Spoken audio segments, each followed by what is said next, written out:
While wakeboating can be lots of fun, it can damage shorelines and harm lake ecosystems. Because of this, many municipalities have placed their own ordinances trying to protect their waterways.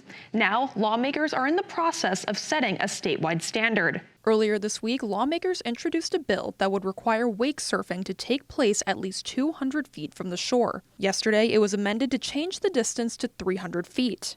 Any piece of legislation, you have to find some sort of compromise and then move forward.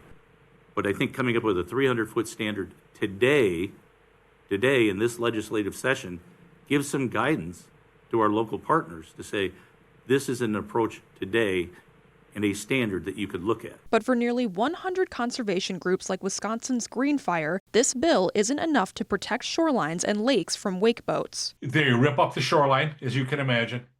They rip up the bottoms of lakes where all the fish are and the weeds are. And they also are dangerous. The Wisconsin Assembly Committee on State Affairs heard testimony on Wednesday on Assembly Bill 1033. Lawmakers listened to roughly 6 hours of testimony from about 90 groups opposing the bill. Green Fire's policy director Paul Heinen says these groups are in support of another proposal. The bill that we want is 500 feet from shore, compromising, 20 feet from the bottom, kind of compromising, but we think that's pretty good. Local control, which means locals can, do more stringent, and indemnification language. That's the good bill. Heinen says wakeboats ideally would be restricted to 600 feet away from shore with a 20-foot lake depth after a study showed wakeboat impact in shallower waters. However, Representative Rob Swearingen says the depth component would be difficult to regulate. Currently, there's no depth component to it.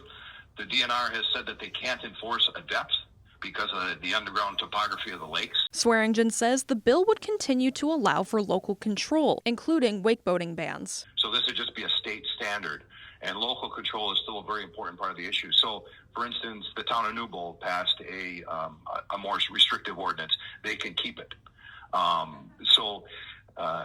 I think that is really the hinge pin here, is the fact that the locals can go more restrictive than the state.